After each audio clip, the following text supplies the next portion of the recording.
Jeremiah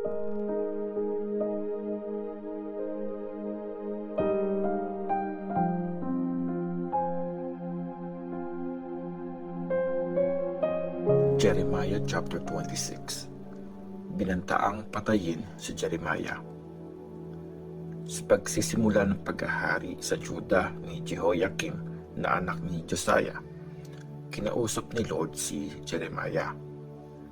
Tumayo ka sa courtyard ng temple at mag-proclaim ka sa lahat ng mga nanggaling sa cities ng Juda na nandun para mag-worship. Sabihin mo sa kanila ang lahat ng inuutos ko sa iyo. Wala kang hindi sasabihin. Baka makinig sila at tumalikod sa kanilang mga masamang ginagawa. Pag tumalikod sila, baka magbago ang isip ko at di ko na ituloy ang sakuna, ang plano kong parusa para sa kanila dahil sa kanilang mga masamang ginagawa. Sabihin mo sa kanila, sinasabi ni Lord, kung di kayo makikinig sa akin at di kayo susunod sa mga utos na binigay ko sa inyo, at di nyo papakinggan ang mga sinasabi ng mga servants na prophets na paulit-ulit kong pinadala sa inyo, gagawin ko sa temple na ito ang ginawa ko sa Shiloh. Gagamitin ng mga bansa ang pangalan ng city na ito sa panlalait.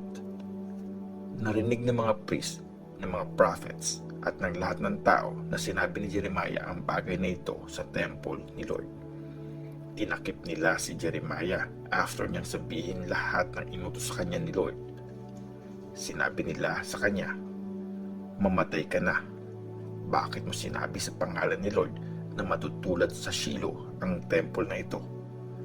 Mawawasak ang city at walang maiiwan kahit isa. Tapos, pinaliputan siya ng maraming tao. Nang marinig ng mga leaders ng Juda ang nangyari, nagmamadali silang umalis ng palasyo ng hari at pumunta sila sa temple. Umupo sila sa mga pwesto nila sa bagong gate ng temple ni Lord. Sinabi ng mga priest at ng mga prophets sa mga leaders at sa lahat ng mga tao, dapat mamatay ang lalaking ito kasi nagsalita siya laban sa city natin. Narinig niyo mismo ang sinabi niya. Sumagot naman si Jeremiah, pinadala ako ni Lord para mag-proclaim laban sa temple at sa city na ito, gaya ng narinig niyo na. Baguhin niyo na ang pamumuhay at ang mga gawain niyo at sundin niyo si Lord na Diyos niyo. Pag ginawa niyo ito, di na itutuloy ni Lord ang plinano niyang kapahamakan laban sa inyo. Tungkol naman sa akin, nasa mga kamay niyo na ang buhay ko.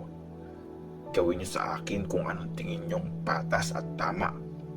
Pero tandaan niyo ito, pag pinatay niyo ako, guilty kayo at ang mga nasa city na ito sa pagpatay sa isang taong walang kasalanan. Kasi totoong pinadala ako ni Lord para sabihin sa inyo ang lahat ng mga salitang ito. Sinabi ng mga leaders at lahat ng mga tao sa mga pari at sa mga prophets, di dapat hatulan ng kamatayan ang taong ito kasi sinabi niya sa atin ang pinapasabi ni Lord na Diyos natin. At ilan sa mga elders ang tumayo at sinabi sa mga taong nandun, nung si Hezekiah ang hari ng Juda, nagproclaim si Prophet Micah na taga Moreshet. Sinabi niya sa mga taga Juda, sabi ni Lord na mapangyarihan sa lahat, bubungkalin ang Zion na gaya ng isang bukid, magiging isang tambak na gumuhong bato ang Jerusalem at magiging gubat ang kinatatayuan ng temple. Hindi pinatay ni King Hezekiah at ang mga taga Juda si Micah. Instead, natakot si Hezekiah at nagmakaawa kay Lord. Kaya nagbago ang isip ni Lord at di niya tinuloy ang plano niyang parusa para sa kanila. Ngayon, tayo mismo ang naghahatid ng malaking sakuna sa mga sarili natin. Habang nagpo-proclaim si Jeremiah, may isa pang lalaking nag-proclaim sa pangalan ni Lord. Siya si Uriah na anak ni Shemaiah na taga Kiriath Jearim. Nag-proclaim siya laban sa city na ito at sa lupang ito, gaya ng ginawa ni Jeremiah. Nung mabalitaan ni King Jehoiakim at ng lahat ng mga sundalo at officers niya ang sinabi ni Uriah, sinubukan ng hari na ipapatay ito. Pero nung mabalitaan ito ni Uriah, tumakas siya papuntang Egypt dahil sa matinding takot. Pero pinadala naman ni King Jehoiakim sa Egypt si Elnathan na anak ni Akbor at ilan pa mga tauhan nito para hulihin si Uriah. Hinuli nila ito sa Egypt at dinala kay King Jehoiakim. Pinatay niya ito at pinatapon sa public cemetery. Pero dahil protektahan si Jeremiah ni Ahikam na anak ni Shaphan, di siya sinuko sa mga tao para patayin. Jeremiah chapter 27. Nagsuot ng pamatok si Jeremiah. Sa pagsisimula ng paghahari ni Zedekiah sa Juda, sinabi ni Lord kay Jeremiah, gumawa ka ng pamatok mula sa mga strap ng leather at kahoy at ilagay mo yun sa batok mo. Tapos, magpadala ka ng message sa mga hari ng Edom, Moab, Ammon, Tyre at Sidon. Ipadala mo ito sa mga ambassadors na nasa Jerusalem ngayon para makipag-usap kay King Zedekiah. Sabihin mo sa kanila na ito ang pinapasabi ni Lord na makapangyarihan sa lahat, ang Diyos ng Israel sa kanilang mga hari. Gamit ang dakilang kapangyarihan ko at lakas, ginawa ko ang mundo, ang mga tao at ang mga hayop na nabubuhay dito. Pinamamahala ko ito sa kahit sinong pinipili ko. Nag-decide akong ibigay ang lahat ng lupain ito sa servant kong si King Nebuchadnezzar ng Babylonia. Binigay ko rin sa kanya pati na ang mga mababangis na hayop para mag-serve sa kanya. Magsaserve sa kanya, sa mga anak at sa mga apo niya ang lahat ng bansa hanggang sa bumagsak ang kaharian niya. Pagdating ng panahong yon, siya naman ang magsaserve sa mga bansa at mga dakilang hari. Pero paparusahan ko ang kahit anong bansa o kaharian na di mag-serve kay King Nebuchadnezzar at di magpapasakop sa pamumuno niya. Paparusahan ko sila gamit ang gera, taggutom at sakit hanggang sa tuluyan silang mawasak ni King Nebuchadnezzar. Huwag kayong makikinig sa mga prophets nyo o sa mga manghuhula, sa mga nagpapaliwanag ng mga panaginip, sa mga tumatawag sa espiritu ng patay, at sa mga naniniwala sa kulam. Sinasabi nilang huwag kayong magsaserve sa hari ng Babylonia. Niloloko nila kayo at ito ang magiging reason para mapalayas kayo at mapatapon sa malayong lupain. Itataboy ko kayo at mamamatay kayo. Pero kung susunod at magsaserve ang kahit anong bansa sa hari ng Babylonia, hahayaan ko manatili ang mga mamamayan nito sa kanilang sariling bansa. Magtatanim sila at dun maninirahan. Akong si Lord ang nagsasabi nito. Ganon din ang sinabi ko kay King Zedekiah ng Juda. Magpasakop kayo sa hari ng Babylonia. Mag-serve kayo sa kanya at sa bayan niya at mabubuhay kayo. Bakit kailangang mamatay kayo sa giyera, sa gutom o sa sakit? Ito ang sinabi ni Lord na mangyayari sa kahit anong bansa na di magpapasakop sa hari ng Babylonia. Huwag kayong makikinig sa mga prophets na nagsasabi sa inyo na huwag kayong magsaserve sa hari ng Babylonia. Niloloko lang nila kayo. Sinabi ni Lord, hindi ko pinadala ang mga yun.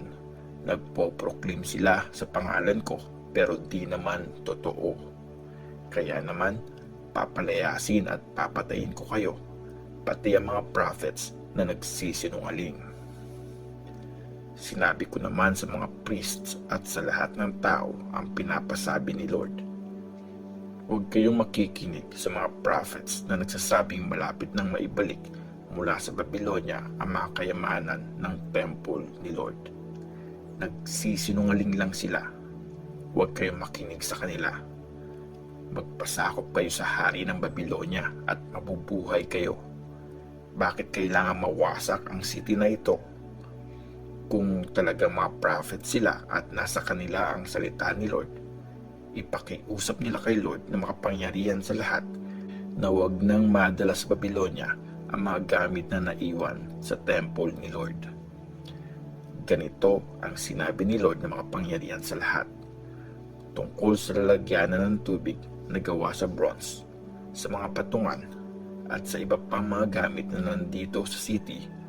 Dito kinuha ni King Nebuchadnezzar ang dalhing bihag niya sa Babylonia si King Jehoiakim na anak ni Jehoiakim ng Juda, pati na ang lahat ng officials ng Juda at Jerusalem. Ito ang sinabi ni Lord na makapangyarihan sa lahat, ang Diyos ng Israel, tungkol sa mga gamit na naiwan sa temple ni Lord sa palasyo ng hari ng Juda sa Jerusalem. Dadalhin sa Babylonia ang mga ito at mananatili doon hanggang sa bigyan ko ito ng atensyon.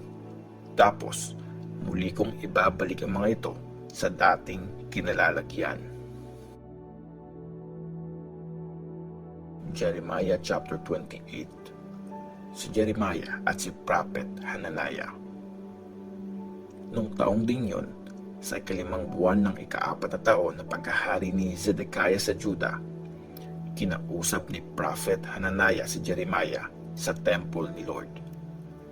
Anak ni Prophet Azur ng Gibeon si Hananiah.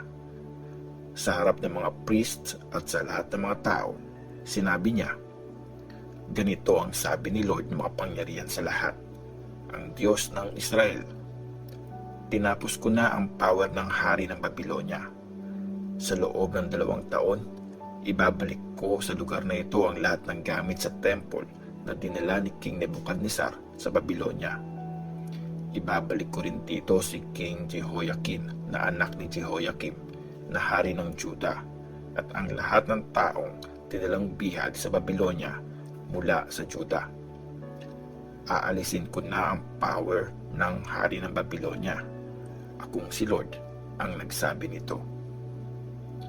Sinabi ni Jeremiah kay Hananiah sa harap ng mga priest at sa lahat ng taong nakatayo sa temple, Amen.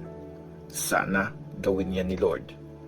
Umaasa akong magkakatotoo ang prophecy mo at maibalik niya mula sa Babylonia ang lahat ng yaman sa temple at ang lahat ng dinilang bihag.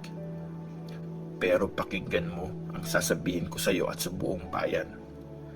Ang mga prophet na nabuhay na noong unang panahon ay nag-prophesy tungkol sa gera, gutom at salot na darating sa maraming bansa at sa mga powerful na kaharian. Tungkol naman sa prophet na nagpo-proclaim ng kapayapaan, malalaman natin kung talagang pinadala siya ni Lord kapag nagkatotoo ang mga sinabi niya. Pagkarinig nito, tinanggal ni Hananiah ang pamatok sa batok ni Jeremiah at binali ito. Sinabi ni Hananiah sa harap ng buong bayan, sinabi ni Lord na ganito niya sisirain ang pamatok na nilagay ni King Nebuchadnezzar sa batok ng lahat ng bansa. Gagawin niya ito sa loob ng 2 taon. After nito, umalis na si Jeremiah. Pagkalipas ng ilang panahon, mula nang baliin ni Hananiah ang pamatok, sinabi ni Lord kay Jeremiah, pumunta ka kay Hananiah at sabihin mo ito. Nabali mo nga ang pamatok na kahoy, pero papalitan naman ito ni Lord ng pamatok na bakal. Akong si Lord na makapangyarihan sa lahat, ang Diyos ng Israel. Lalagyan ko ng pamatok na bakal ang mga bansang ito para mag-serve kay King Nebuchadnezzar ng Babylonia. Binigay ko na sa kanya pati ang mga mababangis na hayop. Tapos, sinabi ni Jeremiah kay Hananiah, makinig ka, Hananiah. Hindi ka pinadala ni Lord at pinapaniwala mo ang mga tao sa isang kasinungalingan. Kaya ganito ang sinabi ni Lord, tandaan mo, aalisin kita sa mundong ito. Mamamatay ka ngayon taon kasi tinuruan mo ang mga tao na magrebelde laban kay Lord. Noong ika-7 buwan ng taon ding yon, namatay si Hananiah.